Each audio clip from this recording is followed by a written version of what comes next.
Dawson Rider Wiki.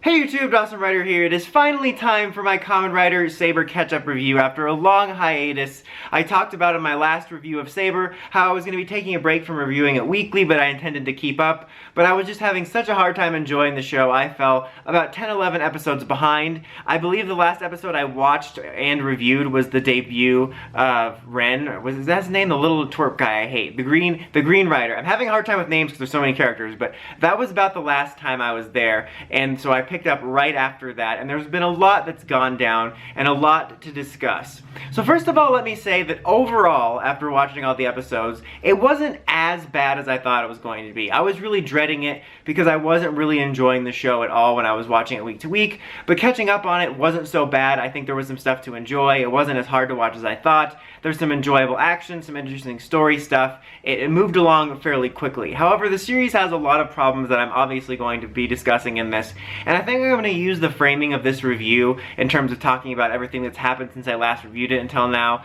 is in the pacing and the pacing of the debut. That's how I'm going to frame it, because I think that's the thing that hurts the series most, is that it's so rushed, both in terms of when they debut things and in terms of how they rush character progression or character progression. Now, being Toku fans, we know that selling toys is the priority, and especially in the last decade, it's been even more so focused on that. And so you always are going to have that where the toy sales are going to be the priority, and almost always the first quarter of the series is front-loaded with a bunch of premieres of toys. But I think Saber is one of the worst at that, and if you watch my old reviews, I talked about that a lot. And even 01 had a lot of problems early in the series with that, but this makes it seem like nothing. Like my complaints about 01 having problems with rush debuts seem like nothing. It just debuts so quickly, and it makes them so unspecial, which I think is what really kills it. And they have so many things to debut. If they just let it breathe, there would be stuff debuting all the time to keep things interesting, and you could come up with different stories for the debuts, and you could have some really rich storytelling. But instead, it's like 2-3 things will debut within an episode or two, and it's just too fast. It's some of the fastest pacing I've ever seen for that, and it's really frustrating. I'm not saying every single thing that debuts needs a main story. Like, usually the bigger forms or new writers or stuff get the big stories, and like the ability forms and stuff are a little bit less important. I think it really enhances it when they feel special and memorable, and I think this really contrasts to Kara Major running alongside it. And granted, Kara Major doesn't have as much to debut, but I feel like they've given every single thing that they've debuted a story. So for everything that's debuted, from the power-up to new Megazords to even the individual little auxiliary mecha, had a memorable story where I can, well, remember it. And I think that's such a stark contrast to Saber, where it's just so rapid fire and it makes it feel meaningless. So where I picked up, just to give you some context for the pacing, it was the arc about King Arthur and Avalon. And that arc had a lot of things going very fast in it. So you had Blades losing this battle, and he's like really determined to train himself to now win. And this seems like it sets up a little mini arc, but it happened all within one episode. He's like, I have to train. I'm going into the time chamber. Okay, I'm ready. I've transformed into my triple form. Boom, you're dead. And it seemed so fast because I thought it was setting up at least a couple episode arc, and so that all happened quickly. And within the same episode, Saber's going to Avalon to get King Arthur, and we first debut part of the King Arthur form stuff. And that could have easily been stretched out into a couple episodes. You could have had the main episode be focusing on Blades, you have the quest for King Arthur in the background, and then you lead into the next episode with the cliffhanger of debuting the King Arthur stuff. It wasn't that bad, but it was just like, those very easily could have been two significant events instead of smushing them into one.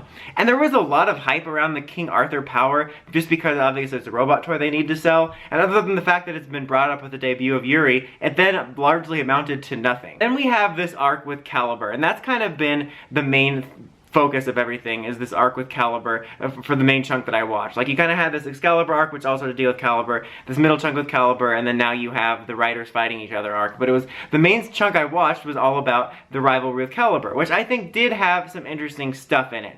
And to give them some credit, there was a decent amount of build-up to Caliber's power-up, which I like a lot. I think it looks really cool, even if it does look like a rejected suit from Kamen Rider Claws from Build. I think it looks really cool, and there was a little bit build up to that.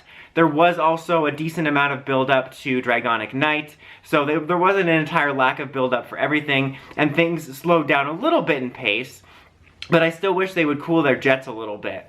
I did like all the stuff with Kento in this arc. I think he's probably my favorite character, or was my favorite character, but because I think he was the most interesting. There was a lot of interesting stuff going on with him, and I think that I really liked the twist of Caliber actually being the original Saber as opposed to Kento's dad.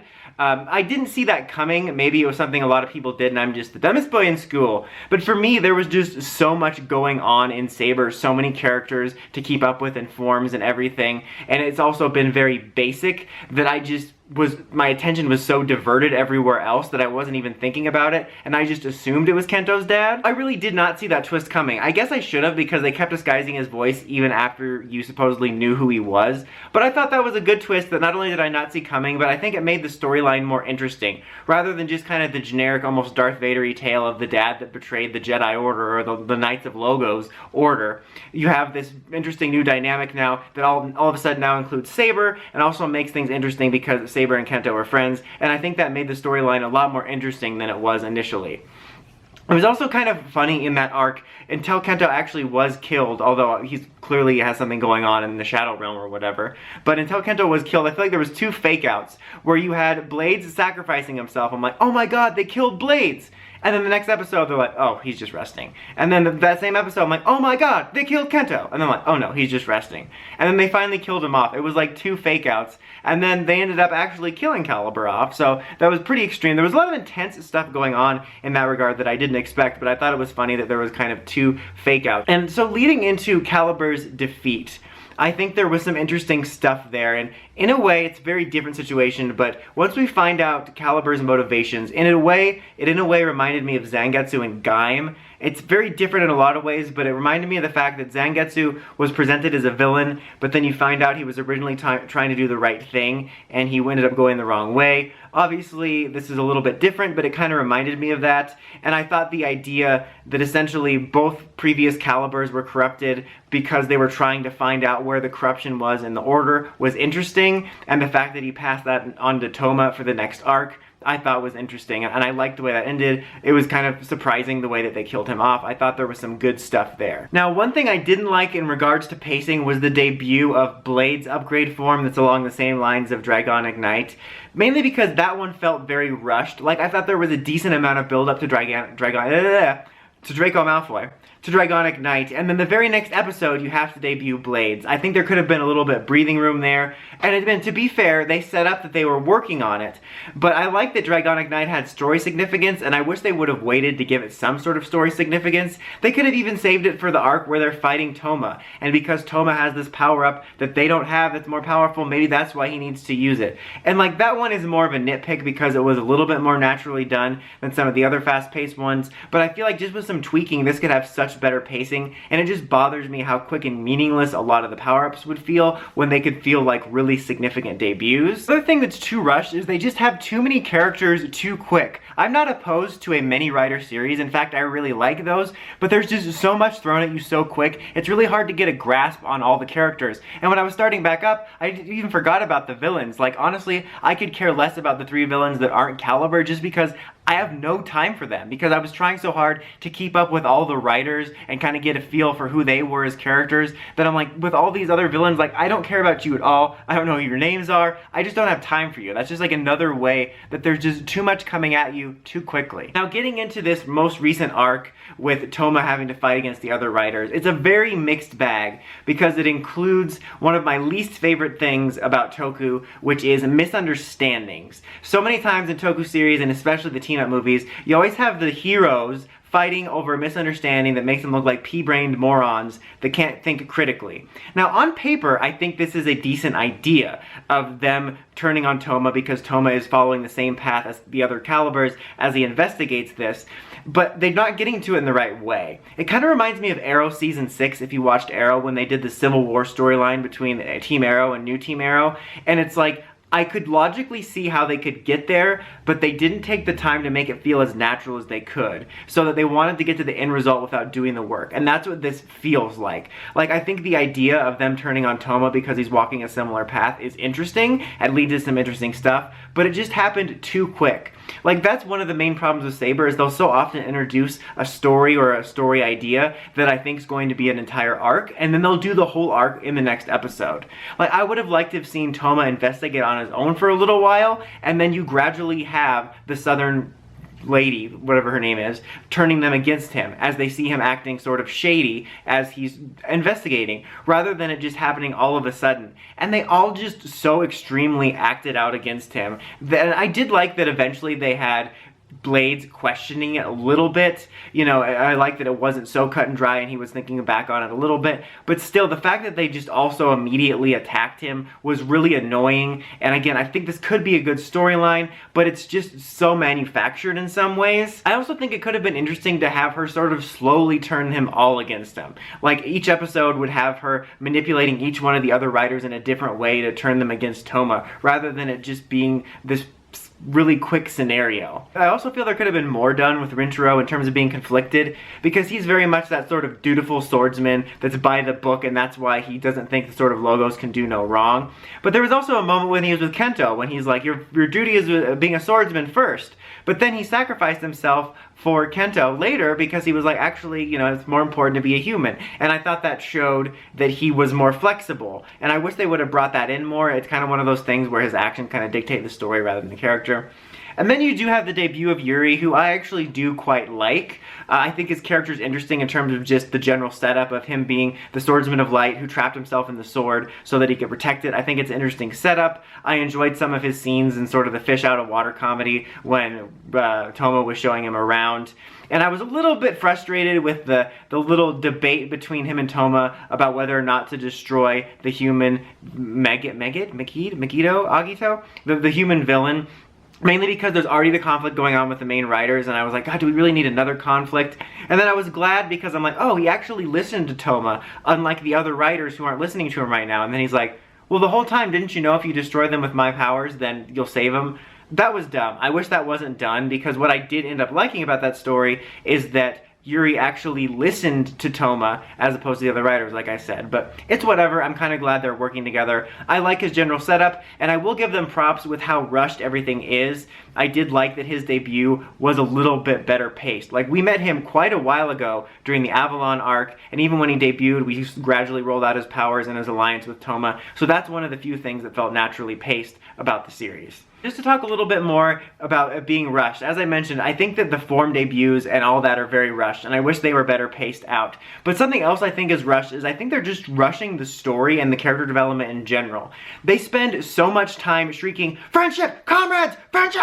That's not how friendship works, and I don't really feel the bond between the characters. Like, I felt a little bit of a connection between Toma and Kento, but I don't feel the family vibe that they're trying to cultivate, because I feel they spend more time telling me they're friends than showing me. And I feel they're really rushing that, and they're trying to make the bonds feel like they're there, but they're not. And I constantly get this vibe, both within the storylines and the characters, that it's like they're running out of time because the series is going to end. But it's like, dude, we're only on episode 18. Chill. It's why relationships like Build and Claws work so well, because we got to see them bond over the course of the series. Even stuff like Aruto and Izu, we got to see them bond over the series. This one, they're just telling us they're friends. And that's what's funny about this arc, about the betrayal of Toma, is that based on how much they say they're a family and trust each other, they shouldn't be turning on him so quick. But realistically, based on the time they've actually known each other and how short we're into the series, it's realistic that they might doubt him in a way. So that's what's kind of funny to me there. Something else I wanted to address was a lot of people will say that Saber is very Sentai-like,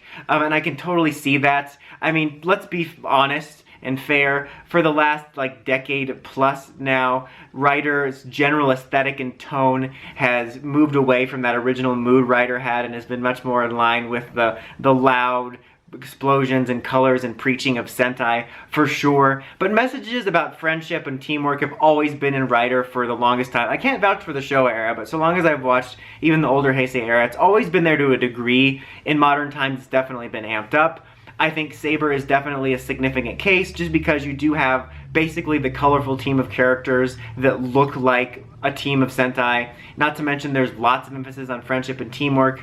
And To me, I wish that they would calibrate a little bit more in the franchise in general, not just talking about Saber, but just calibrate, like having some of the same messages you can convey to kids and convey to the show that are good, but do it in a way that it doesn't feel like Sentai, so that, you know, they feel like two distinct shows, because sort of friendship and teamwork is kind of Sentai shtick, so I feel like they could do that differently. But that being said, even though I think it's over the top and, like I said, a little disingenuous, I don't think the theme of working together and teamwork is out of place in Saber, given the Knights of the Round Table sort of feel that they're going for with that, even if they're sort of trying to force it. So overall, Saber is a very mixed bag for me. I think it has a lot of really cool ideas, a lot of cool designs, but I think it suffers from really rushing things too much, both in terms of story and character, but I didn't hate it as much as I thought. And I'm not sure what the review schedule is going to be like for this. I am going to try to keep up with it more consistently. I'll sort of just decide on a case-by-case basis. If there is an episode I think is worth talking about by itself, I'll review it. Otherwise, I'll kind of wait for significant arcs.